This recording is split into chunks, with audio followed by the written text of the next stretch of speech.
And I hear that you are not married yet. And from the social media trend, somebody mentioned that Africa must think should now become Africa must marry. What's your comment? I've heard some say, no, he's too successful. Let him marry. Others, no, he seems to be at peace. Let him marry. Yeah.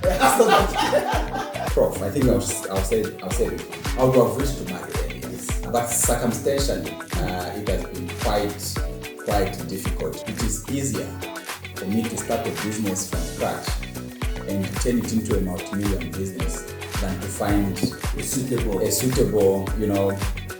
wife. Yeah, but you said something about 40 days about married men and unmarried. What was that? So what I'm putting across is that for 40 days, stay away from premarital sex. Okay.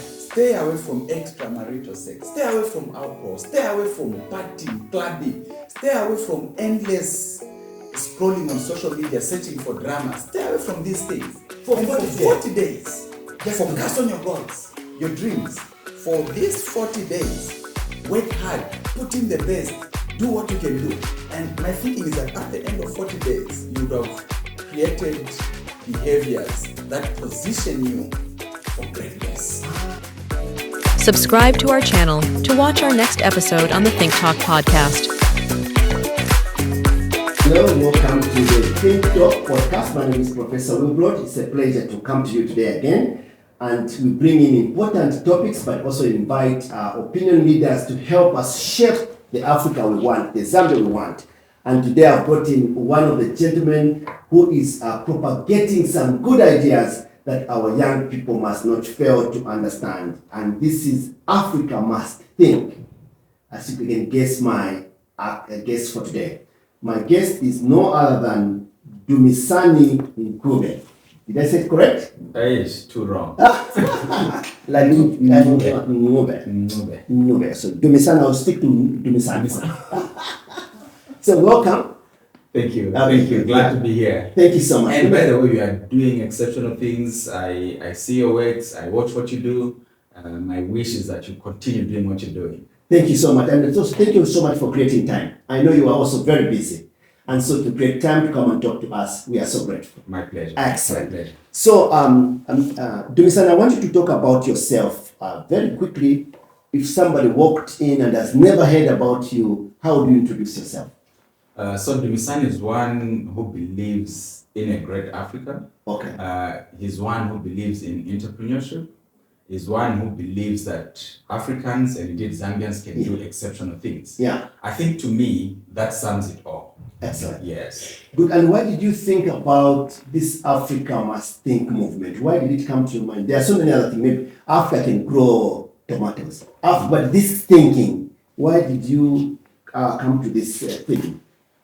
My serious belief is that everything rises and falls on our thinking. Okay. What was initially a thought. Yeah. Everything that you see, the phone, the suits, everything was initially a thought. Yeah. So the biggest challenge that we have as Africa and indeed as Zambia is our wrong way of thinking. We are poor because of our thinking. In fact, poverty is our thinking. Yeah. I'm a firm believer that if we removed Zambians as an example from Zambia, every Zambia removed from Zambia, people look back to this country and say, hey, there's a very rich country, a country called Zambia.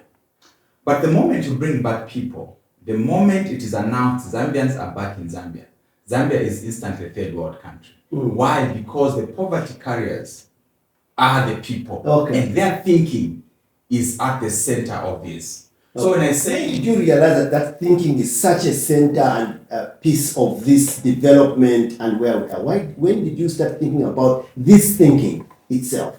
Why did you, did you go for a study? Why did this just ring in your head?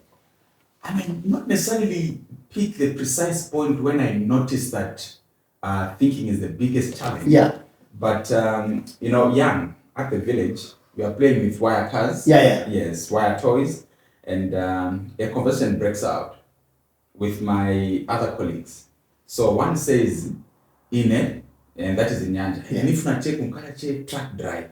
I would want to be a truck driver. Yes. And driving the big truck with 32 tires. Kids would count tires. Yes. 32 tires. Even in gears, you can say 16 gears.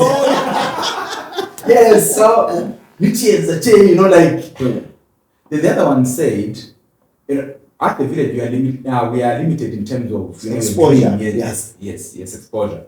So we knew the neighboring farm was owned by Radio Christian Voice. So the farm manager was a white man called Spicer. So he had a vehicle called Trooper. So one responds and says, me not being a truck driver, I want to drive Trooper so that I can just drive my boss. I drop my boss, then the Trooper remains with mine. Then I can drive alone in my Trooper. So then I said, well, who is saying you want to be a truck driver? Why not own the trucks? Yeah. And you want to be a driver for the boss? Yes. Yeah. Why not be the one to be driven and be the boss? They said, you Dumisani posting yako. And they said in Nyanja, you Dumisani posting yako. Just go to the, Yes. Now, at that point, I did not realize that the key issue was the thinking. Fast forward, things went in a way that is very interesting. At 22, I bought my first truck, Mercedes-Benz Atego. Then later on, the 30-ton trucks. That came to reality. Then later on, in my 25, 26, later on, I then managed to acquire the Range Rover, which is way better than the Trooper. Yes. And when I was being driven and someone opening the door for me, it just dawned to me to say, that's discussion. Yes. And funny thing, those that say those words, they've ended up being drivers. It's like you speak your own future. You speak your own future. But over and above that, it is also the thinking. The things that you entertain in your thinking are things that then get to be the reality. Yeah. So if we positioned ourselves and challenged our thinking, there is so much more we that can we do. would achieve. Yes. You know what reminds me? It's like they say that when God speaks in your life, so speak the things that are positive that you get from the Bible, from whatever teaching that you have. Yeah. So whatever you speak, it's like you plant a seed. Oh, true. Actually, I have very interesting stories. And for those, and that you've actually talked about God, I think I could even spend a minute or two on that. Yeah. When God wants to bless, your words can block his blessings. So when he wants to bless you, the first thing you'll see to it that he doesn't allow you to use your words to block his blessings. Your own blessings. Example, one time when he told Jeremiah to say you'll be a powerful prophet, a prophet to the nations, he says, no, I'm too young. But he said, no, you're not too young. Yeah. Stop it. Yeah. Because he knew that even Moses was saying the same thing, I'm stammering. Yes, so if you looked at Jeremiah, and also you looked at, there's a man called Zachariah, I don't know if you know him. Yeah. He was a priest. So he's in the temple, the angel appears to him and said, you and your wife Elizabeth are going to have a son. Yeah. You should call him John. Then Zachariah said, no, he doubted. Then the angel said, because you have doubted, from now your mouth will be shut. And his mouth, he came out with his mouth shut because God knew if you allowed him to speak, to say, no, there's an angel that appeared and saying, no, me and Elizabeth were the son. And his words would have stopped the blessing. So God, to see to it that he blesses him, he had to. So maybe we should all become shy. To allow for this. I like that because I think now you have explained a little more. Just to summarize to our viewers that so Dumisani's background is telling us that there's an issue even when we are playing with friends in our young place. We decide and actually define our own destiny. So your negative thoughts and what you bring out would again limit you. And so God is trying even to help you that God don't damage your own future. Is that correct? In fact, Joshua, I remember when they went to Jericho. Yeah. There was an instruction, a very strange instruction. You go around once per day. Then on the final day, you go around 7 times. But here's the thing. There was another strange instruction on top of that instruction, which was as you go around, don't talk to one another. Because God knew if these people were left with their mouths, they will start complaining, no, there's dust, no, the sun, what are we even doing? Those words would have stopped his blessing. So he had to shut them up. And the very interesting thing, at the village, I don't know, I have many interesting stories from the village.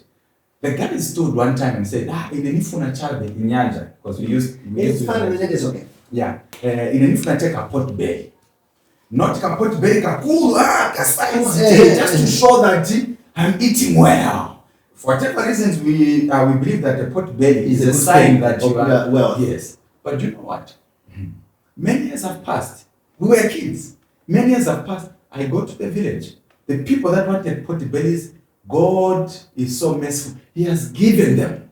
They are just different in sizes. Yeah. Others are big, facing down. Others are up. But He's given all of them the pot bellies They wanted. They wanted. So what am I putting across? Your words have the way of coming to pass. So you are God, a creator. By the way, we are made in the image of God, who is the creator. Yes. And actually, when He was creating the universe, He was just using His word. Simple. So we are creating our own poverty. That's your summary. Yes. Summary. Excellent. All right, so we are talking to Dumisani, and thank you so much for staying on, Dumisani. I wanted to ask about this journey. So one thing I've been following, I've been global trotting, but I've been following something. Yeah. You and your team somehow, and you'll explain the reason why, decided to do a walk from DRC through Zambia to Zimbabwe. Can you tell the viewers what this was all about and why did you do this? Okay, so the walk was Africa Must Think walk. Yes. Why we did it, and in fact, why walk? Yeah. So walks do one thing. They arrest attention. So they are a form of activism. So Yeah. for the people, just to pick it, what are activisms?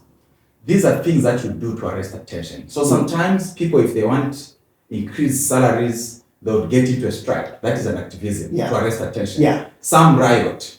And walks do a similar thing. They arrest attention. And that is why you see those that wanted to do exceptional things. Martin Luther embarked on a couple of walks. Yes. And you know that the final walk, he had almost 200,000 people joining the walk. In the walk, yeah. Mahatma Gandhi in 1930 embarked on what is called the Soti Walk. That single walk brought the spotlight on India, and it is believed to have been one single activity that contributed so much to the independence of India from Britain. Yeah. How?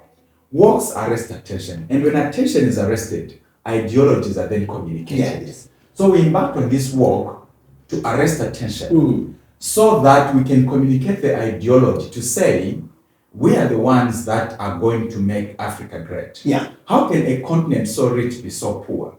We, the people, are the ones that should be at the center of seeing how we can change this narrative. Yeah. So as we walked, by the way, as the walk of even preempting, the walk was premised on 5 things. Number 1, it was mindset change. Our thinking is what has kept us where we are. Yeah. The poverty that we have is as a result of our thinking as a people. And in fact, I've even given an example that if we decided today to say, let us have an exchange, the citizens of Switzerland should come to Zambia, and Zambians should go that side. I'm telling you that 1 year later, the things will be damaged. The litter that will be there, the disorganization that will be there, it will be at a totally different level. In fact, from Switzerland, we'll start complaining and saying, we need to go to the diaspora. We need to go abroad. Yes. We need to go to Zambia. You know, Zambia is doing so well. Why? Because we, the people, and our mindset, it is where the biggest challenge is. It is not an issue of resources. It is an issue of our mindset. Because we can have the resources and still remain poor. The issue of mindset. And we do have resources. And we do have resources. How would you explain a continent so rich to be so poor? How would you explain a case where, you know, Zambia, with almost 40% of water bodies in Central and Southern Africa, still importing fish? How would you explain this? How would you explain a case in Africa where we have arable land? In fact, the majority of the world's arable land that has not been utilized, over 60%, is in Africa. But yet, and well, with good weather, where we can Like the Hawaii. and we import food from those that can only farm for 6 months in a year. How do you explain these things? I get it. So that was one of the Mindset. Number 2, Africa Rise. Let us take it personal. I love what you're trying to do. You've taken it personal in your space. Yeah. To see what can I contribute for the betterment of my nation and for the betterment of my continent. So let us not think that someone somewhere is spending sleepless nights to see how Africa and Zambia will be great. No one is doing that. So if you have to change this narrative, let it begin with yourself as a person. So personalize it. Don't say we, say you. What are you doing? Yes. Makes sense. Africa Rise was the second one that we are the ones to make it great. Number 3, let us collaborate and unite. Among ourselves or across the country? What was the... In fact, it hit a different level. Let it start even at family level. Yeah. Find ways of working with your family members. Find ways of working with your children and your wife. Because if you don't do it at family level, those are cases where when the man dies, if the family goes down, everything goes down. Why? Because the man was not collaborating with the family. Now that is at family level. You can look at it at the extended family. And let us look at it also at national level, even at continental level. You could find that there are certain things that we can do as Zambia. Yet, and we are struggling here, yet our neighbors are succeeding in certain aspects. And one thing, without sounding political, it is just an issue of oil. We don't have oil. Angola has oil. Where are they exporting their oil to? Why can't you work in a collaborative way that makes it possible for some of these things?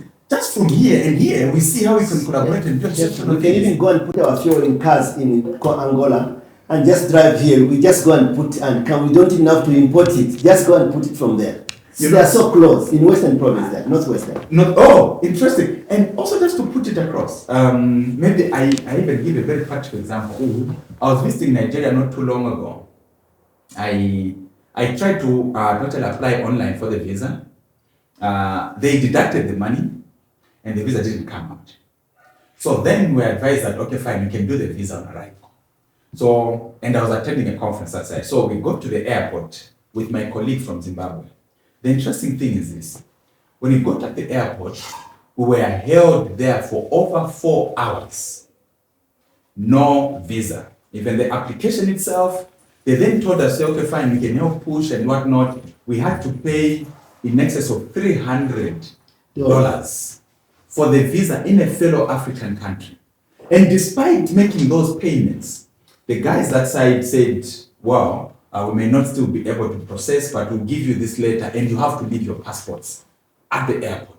We left our passports at the airport despite having spent 4 hours and having made the payments. We only collected our passports on our way out. Now, what am I putting across? And these are questions that I sometimes have. When our leaders meet at the African Union, what do they talk about? What do they discuss? What things do they spend their time on? If I am struggling to get in a fellow African country that was colonized by the same people that colonized us, what things do we spend our time on? So let us collaborate and unite. So that was the thing. Number 3. Yes, let's move Number 4, let us introduce entrepreneurship at a young age. The wiring that we have of thinking that I need to be employed, this wiring was given to us from a very young age. So let us introduce entrepreneurship at a young age. Let us start talking to young people at a young age. I've heard people say, no, we need to change the curriculum. The government must do it. Great, they have a role to play. But you also as a parent, as an uncle, as an elder brother, talk to the young ones. Inculcate the spirit of entrepreneurship from a very young age. If we do that from a very young age, as they grow to become adults, they will embrace entrepreneurship. And in fact, I have a very strange belief that some of these people that hold placards and say, employ us, give us a job, a number of them are not bad people. Yes. They are very good people. Because from a young age, we taught them from grade 1, work hard in school, a job is waiting for you. We taught them in secondary, work hard, you pass, you go to university. Once you are done, they go to university, got 6 points, they go to university. We told them, in fact, as you graduate, they'll be fighting for you. Now they've graduated, you are telling them, no, now go and sell stuff. Their wiring is not meant for that because we told them this. Now, if you have to change this, let us begin sharing the knowledge to say, no, you can get educated and still become an entrepreneur. Then finally, what we stood on in the walk was, let us break boundaries. Our dreams are so small as a people. So even the walk itself was breaking boundaries. We broke the boundary in Congo, we broke the boundary in They Zimbabwe. gave you visas.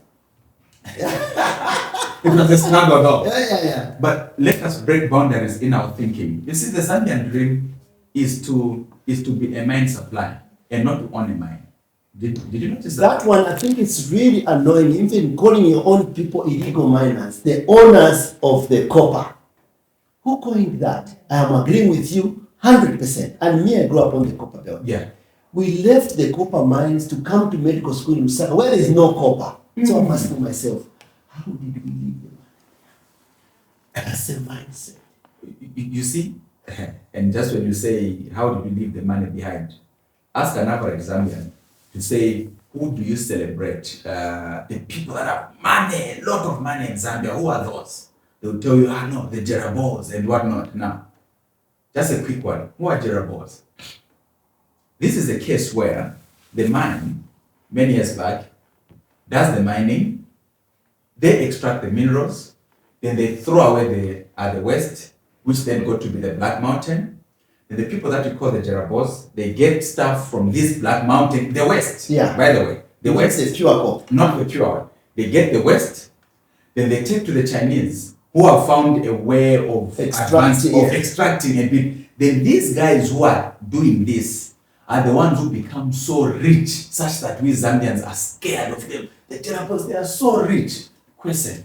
Now, if the people who are dealing in the West are so powerful and so rich, what more? If they had access to the pure, the ones who extracted it first.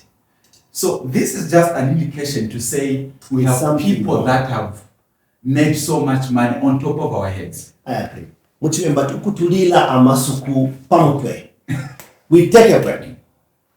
Join us on our next episode as Professor continues to have a thought-provoking chat with Dumisani only on the Think Talk podcast. Think Talk with Professor Wilbroad.